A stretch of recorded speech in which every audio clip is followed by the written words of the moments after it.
ನಮಸ್ಕಾರ ಸ್ನೇಹಿತರೆ, welcome to ಸ್ವಾಗತ. ಎಲ್ಲ ಸೌಜನ್ಯ ಹೋರಾಟಗಾರರಿಗೂ, ಸತ್ಯದ ಪರ ಇರ್ತಕ್ಕಂಥ ಎಲ್ಲ ಹೋರಾಟಗಾರರಿಗೂ ಆರ್ಥಿಕವಾದ ಸ್ವಾಗತ. ನೋಡಿ ಸ್ನೇಹಿತರೆ, ಧರ್ಮಸ್ಥಳದಲ್ಲಿ ಆಗಿರ್ತಕ್ಕಂಥ ಅನಾಹುತಗಳ ಬಗ್ಗೆ ಮತ್ತು ಧರ್ಮಸ್ಥಳದ ದಣಿಗಳು, ದೊಡ್ಡ ದಣಿ, ಸಣ್ಣ ದಣಿ ಯಾವ ರೀತಿ ಸರ್ಕಾರಕ್ಕೆ ಮುಂಡ ಮುಚ್ಚಿದ್ರು ಮತ್ತು ಅಲ್ಲಿ ಅನೇಕ ಪ್ರಕರಣಗಳಿಗೆ ಯಾವ ರೀತಿ ದಿಕ್ಕು ತಪ್ಪಿಸಿದ್ರು ಎಂಬುದರ ಬಗ್ಗೆ ನಮ್ಮ ಉತ್ತರ ಕರ್ನಾಟಕದ ಹುಲಿ ಗಿರೀಶ್ ಮಟ್ಟಣ್ಣನವರ್ ಪ್ರತಿಯೊಂದು ವಿಚಾರವನ್ನು ದಾಖಲೆ ಸಮೇತ, ಆದರೆ ಅವರೇನು ಸೃಷ್ಟಿ ಮಾಡಿರ್ತಕ್ಕಂಥ ದಾಖಲೆ ಅಲ್ಲ ಸ್ವಾಮಿ, ಸರ್ಕಾರದಲ್ಲಿರ್ತಕ್ಕಂಥ ದಾಖಲಾತಿಗಳು, ಆಸ್ತಿಯ ವಿಚಾರದಲ್ಲಿ ಯಾವ ಥರ ಭೂ ಕಬಳಿಕೆ ಮಾಡಿದರು ಎಂಬುದರ ಬಗ್ಗೆ, ಆ ಸಹಜ ಸಾವುಗಳು ಧರ್ಮಸ್ಥಳದಲ್ಲಿ ಏನಾಗಿದೆ ಅದರ ಬಗ್ಗೆ ಕ್ಲಾರಿಟಿ ಒಂದೊಂದೇ ಬಿಚ್ಚಿಡುವಂಥ ಕೆಲಸ ಮಾಡಿದರು.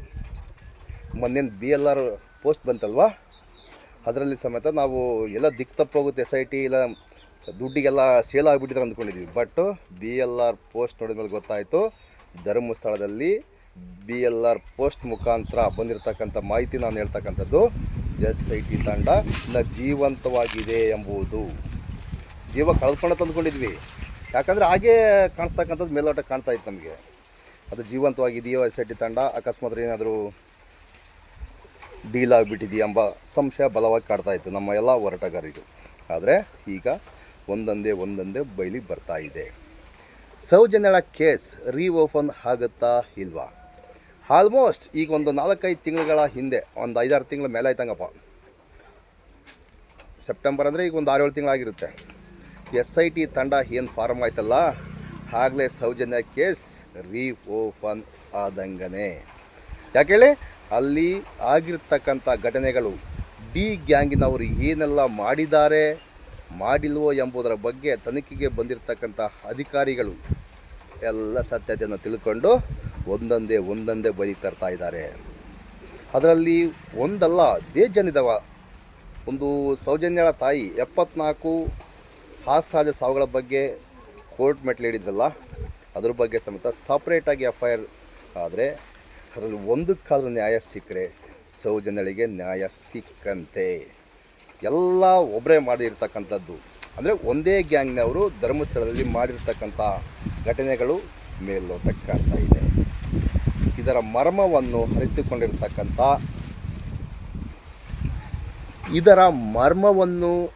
ಅರಿತುಕೊಂಡಿರ್ತಕ್ಕಂಥವರು, ಇದರಲ್ಲಿರ್ತಕ್ಕಂಥ ಸತ್ಯಾಂಶ, SIT ತಂಡದ ತನಿಖೆಯ ನಿಖರತೆಯನ್ನು ಅರಿತಂತಹ ಅಲ್ಲಿನ ದಣಿಗಳು, ಚಿಕ್ಕವರು ದೊಡ್ಡವರು, ಇನ್ನು ಬೇರೆ ಬೇಜಾನಿದ್ದಾರೆ ರೀ, ಅವರಿಗೆಲ್ಲ ಯಾವಾಗ ಗೊತ್ತಾಯಿತು SIT ತಂಡ ಯಾವುದೇ ಕಾರಣಕ್ಕೂ ನಮ್ಮನ್ನು ಬಿಡೋ ಮಾತೇ ಇಲ್ಲ. ಹಾಗಾಗಿ ಕೆಲವೊಂದು ದಣಿಗಳ ಪೋಷಿತ ಯೂಟ್ಯೂಬರ್ಸ್ಗಳ ಮುಖಾಂತರ ಸೌಜನ್ಯ ಹೋರಾಟಗಾರರ ಮಧ್ಯೆ ಬೆಂಕಿಡುವಂಥ ಕೆಲಸ ಮಾಡ್ತಾ ಇದ್ದಾರೆ. ಬೆಂಕಿ ಇಟ್ಟರೆ ಅವರಿಗೆ ಹತ್ಕೊಳ್ಳೋ ತಿಂದಿಗೆ ತಿರುಗಿ ಎಂಬುದು ಅವ್ರಿಗೆ ಗೊತ್ತಿಲ್ಲ. ಇದು ಸತ್ಯ ಸಂಗತಿ. ಧರ್ಮಸ್ಥಳದಲ್ಲಿ ಎಷ್ಟೆಲ್ಲ ಅನಾಹುತಗಳಾಗಿದ್ದಾವೆ. ಅವ್ರು ಯಾರೋ ಬರ್ತಾರೆ, ಇವ್ರು ಯಾರೋ ಬರ್ತಾರೆ, ನಾವು ಧರ್ಮ ಸಂರಕ್ಷಣೆ ಮಾಡ್ತೀವಿ, ಆ ಸಂರಕ್ಷಣೆ ಮಾಡ್ತೀವಿ, ಈ ಸಂರಕ್ಷಣೆ ಮಾಡ್ತೀವಿ. ಅಲ್ಲಿ ಸತ್ತಿರ್ತಕ್ಕಂಥದ್ದು ಪಾಕಿಸ್ತಾನದ ಪಾಪಿಗಳ, ಬೇರೆ ಬೇರೆ ದೇಶದ ಯುದ್ಧ, ಅಲ್ಲಿ ಸತ್ತಿರ್ತಕ್ಕಂಥದ್ದು ನಮ್ಮ ದೇಶದ, ನಮ್ಮ ರಾಜ್ಯದ ಹಿಂದೂಗಳೇ. ಇವರಿಗೆ ನ್ಯಾಯ ಬೇಡವಾ? ಅಲ್ಲಿ ಎಷ್ಟೋ ಬ್ರಾಹ್ಮಣರ ಹತ್ಯೆ ಆಗಿದೆ, ಬ್ರಾಹ್ಮಣರ ಶಾಪ ಅವ್ರಿಗೆ ತಟ್ಟಲ್ವಾ? ಬ್ರಾಹ್ಮಣರನ್ನು ಕೊಂದಾಕಿರ್ತಕ್ಕಂಥದ್ದು, ರೇಪ್ ಮಾಡಿರ್ತಕ್ಕಂಥದ್ದು, ಇನ್ನೊಂದು ಮತ್ತೊಂದು ಕೊಲೆ, ಸುಲಿಗೆ, ದರೋಡೆ ಇವೆಲ್ಲ ನಡೆದೋಗ್ಯಾವ್ರಿ. ಅವ್ರ ಶಾಪ ತಟ್ಟಲ್ವಾ? ಧರ್ಮಸ್ಥಳದ ಆ ಡಿ ಗ್ಯಾಂಗಿನವರಿಗೆ ಅಲ್ಲೇನು ಅನಾಚಾರ ಮಾಡಿದಲ್ಲ, ಅವ್ರಿಗೆ ತಟ್ಟಲ್ವಾ? ಈ ಹೋರಾಟಗಾರರಿಗೆ, ಸೌಜನ್ಯ ಹೋರಾಟಗಾರರಿಗೆ ಮಾತ್ರ ತಟ್ಟುತ್ತಾ ಅಂಥವರ ಶಾಪ? ಹೇಳಿ, ನಾವು ಕೇಳ್ತಕ್ಕಂಥದ್ದು ನ್ಯಾಯ ಸ್ವಾಮಿ. ಇಲ್ಲಿ ಬಂದು ಸುಮ್ಮನೆ ಬಂದು ಕಾಮೆಂಟಲ್ಲಿ, ಇನ್ನೊಂದು ಯೂಟ್ಯೂಬಲ್ಲಿ ಏನೋ ಪುಂಗ್ತೀರಿ, ಏನೋ ಟ್ರೋಲ್ ಮಾಡ್ತೀರಿ, ಮಾಡಿಕೊಳ್ಳಿ, ನಾವು ಬೇಜಾರಾಗೋದೇ ಇಲ್ಲ. ನಾನೀಗ ಒಂದು ಟ್ರೋಲ್ ಹೊಡ್ಕೊಂಬಂದೆ, ಯಾವನೋ ನವೀನ್ ಗೌಡಂತೆ ಏನೇನೋ ಟ್ರೋಲ್ ಮಾಡ್ತಾಯಿದ್ದಾನೆ. ಸೌಜನ್ಯ ಹೋರಾಟಗಾರರು ಹಾಗೆ ಹೀಗೆ, ನಮ್ಮ ಗಿರೀಶ್ ಮಟ್ಟಣ್ಣನವರ್ ಬಂದ ಮೇಲೆ ಸೌಜನ್ಯ ಹೋರಾಟ ದಿಕ್ಕು ತಪ್ಪಿ ಹೋಯಿತು. ಯಾವ ರೀತಿ ಅಂತ ನೀವು ಹೇಳಿ? ನಾನು ಹೇಳ್ತಾ ಇದ್ದೀನಿ, ಗಿರೀಶ್ ಮಟ್ಟಣ್ಣವರು ಬಂದ ಮೇಲೆ ಪ್ರತಿಯೊಂದು ದಾಖಲೆ ಇಟ್ಕೊಂಡೇ ಮಾತಾಡ್ತಕ್ಕಂಥದ್ದು. ಎಷ್ಟೋ ಬಡ ಕುಟುಂಬಗಳು ಇವತ್ತು ನೆಮ್ಮದಿಯಾಗಿದ್ದಾವೆ ಧರ್ಮಸ್ಥಳ ಸಂಘವನ್ನು ಬಿಟ್ಟು. ಇವರ ಮಾತುಗಳನ್ನು ಕೇಳಿ. ಸತ್ಯತೆ ಇಲ್ವಾ ಅಲ್ಲಿ? ಧರ್ಮಸ್ಥಳ ಸಂಘಕ್ಕೆ RBI ಲೈಸೆನ್ಸೇ ಇಲ್ಲ, ಮನಿ ಲ್ಯಾಂಡ್ರಿಂಗ್ ಆ್ಯಕ್ಟ್ ಪ್ರಕಾರ ಸಂಘನೇ ಇಲ್ಲ.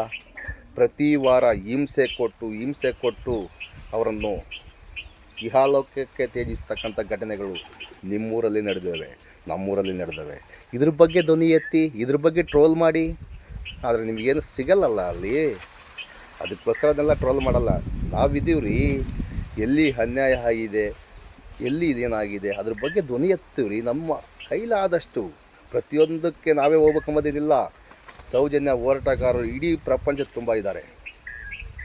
ಧರ್ಮಸ್ಥಳದಲ್ಲಿ ಇದ್ದಾರೆ, ಬೆಳ್ತಂಗಡಿಯಲ್ಲಿದ್ದಾರೆ, ಇಡೀ ಕರ್ನಾಟಕದ ಮೂಲೆಯಲ್ಲಿ ಸಮೇತ ಸೌಜನ್ಯ ಹೋರಾಟಗಾರರಿದ್ದಾರೆ.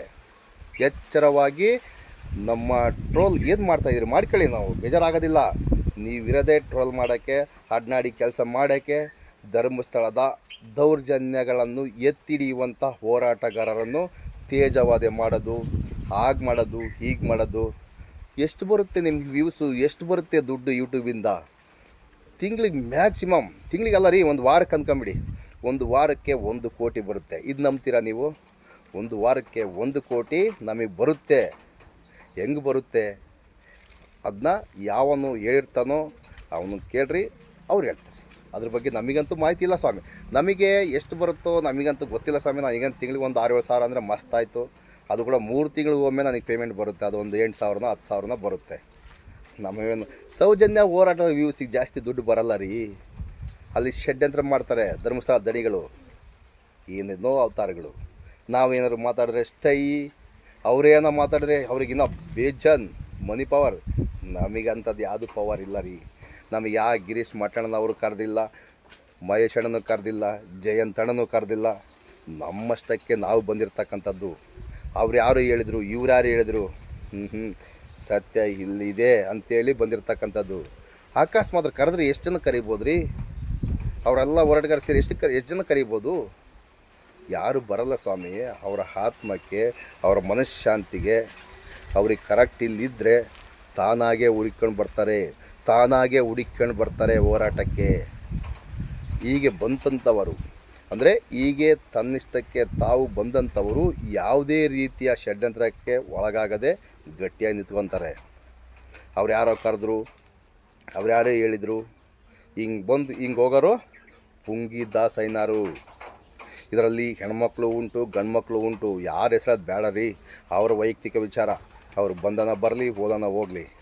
ನೀವು ಗಟ್ಟಿಯಾಗಿದ್ದೀರಾ, ಏನೇ ಬಂದರೂ ಫೇಸ್ ಮಾಡುವ ತಾಕತ್ತು ನಿಮಗಿದೆಯಾ? ಇದರಲ್ಲಿ ಕಾಂಟ್ರವರ್ಸಿ, ಟ್ರೋಲು, ಮನೆಯವ್ರು ತರ್ತಾರೆ, ಫ್ಯಾಮ್ಲಿಯವ್ರನ್ನ ತರ್ತಾರೆ, ಪ್ರತಿಯೊಬ್ಬರನ್ನ ತರ್ತಾರೆ ರೀ. ಅವ್ರು ಮಾಡ್ತಕ್ಕಂಥದ್ದೇ ಅಲ್ಕಟ್ ಕೆಲಸ. ಏನೂ ಮಾಡೋಕ್ಕಾಗೋದಿಲ್ಲ. ಧರ್ಮಸ್ಥಳದ ದಗಲ್ಬಾಜಿ ಟೀಮ್ ಅದೆಯಲ್ಲ, ಆ ಕೆಲಸನೇ ಇಂಥದ್ದು. ಅವ್ರ ಜೊತೆಗೆ ಹಂಗೆ, ಇವ್ರ ಜೊತೆಗೆ ಹಿಂಗೆ, ಅವ್ರ ಆ ಜೊತೆಗೆ ಹೋಗ್ತಾರೆ ಗೊತ್ತಿಲ್ಲ ರೀ. ಇದು ನಮಗೆ ಬೇಡವಾದ ವಿಚಾರ. ಸತ್ಯ ಇದೆಯಾ? ಹೋರಾಟಕ್ಕೆ ಕೈ ಜೋಡಿಸಿ. ಸೌಜನ್ಯಳ ಆತ್ಮಕ್ಕೆ ಶಾಂತಿ ಸಿಗಲಿ. ಬರೀ ಸೌಜನ್ಯ ಒಬ್ಬಳೇ ಅಲ್ಲ ರೀ, ಬೇಜಾನ್ ಸೌಜನ್ಯಗಳಿದ್ದಾರೆ ಅಲ್ಲಿ. ಬೇಜಾನ್ ಸೌಜನ್ಯಳ ಥರ ಅನಾಥವಾಗಿ ಸತ್ತೋಗಿದ್ದಾರೆ. ಅವರ ಆತ್ಮಕ್ಕೆ ಶಾಂತಿ ಸಿಗೋದು ಬೇಡವಾ? ಅದರಲ್ಲಿ ಎಷ್ಟೋ ಜನ ಬ್ರಾಹ್ಮಣರಿದ್ದಾರೆ. ಬ್ರಾಹ್ಮಣ ಹತ್ಯೆ ಮಹಾಪಾಪ, ಅಂಥವ್ರಿಗೆ ಶಿಕ್ಷೆ ಬೇಡವಾ? ನಮ್ಮ ಸಮುದಾಯದ ಯಾರೋ ಒಬ್ಬರಿಗೆ ಅನ್ಯಾಯ ಆಗಿದೆ ಅಂದರೆ ಸಾಕು, ಹುರ್ಕೊಂಡು ಬಂದು ಹೋರಾಟ ಮಾಡ್ತೀರಿ, ಇನ್ನೊಂದು ಮಾಡ್ತೀರಿ. ಇದು ಗೌಡ ಫ್ಯಾಮಿಲಿಯ ಮಗಳಂತ ಹಿಂದೆ ಹೋಗ್ತಿದ್ದೀರಾ. ಇಲ್ಲಿ ಗೌಡ್ರು ಯಾರೂ ಇಲ್ಲ. ಇಲ್ಲಿ ಗೌಡ್ರು ನಮ್ಮ ರಾಜ್ಯದಲ್ಲಿ ಯಾರು ಇಲ್ವಾ? ಅಲ್ಲ ರೀ, ಅವರೆಲ್ಲ ಬಂದು ನಮ್ಮ ಸಮುದಾಯದ ಹುಡುಗಿ, ನಮ್ಮ ಸಮುದಾಯದ ಅವಳು ಇವಳು, ಅವ್ರಿಗೆ ಅನ್ಯಾಯ ಇವ್ರಿಗೆ ಅನ್ಯಾಯ ಅಂತ ಧ್ವನಿ ಎತ್ತಾ ಇದ್ದಾರಲ್ಲ. ನೀವೇನು ಗೆಣಸು ಕೇಳ್ತಾ ಇದ್ದೀರಾ? ನಿಮ್ಮ ಸಮುದಾಯದ ಹುಡುಗಿ ಅಲ್ರಿ, ನೀವು ಧ್ವನಿಗೂಡಿಸಿ. ಅದನ್ನೆಲ್ಲ ಬಿಟ್ಟು ಬರೀ ತೇಜವಧೆ ಮಾಡೋದು. ನಾನು ಯಾವನೋ ನವೀನ್ ಗೌಡ ಅಂತೆ. ಯಾಕಪ್ಪ?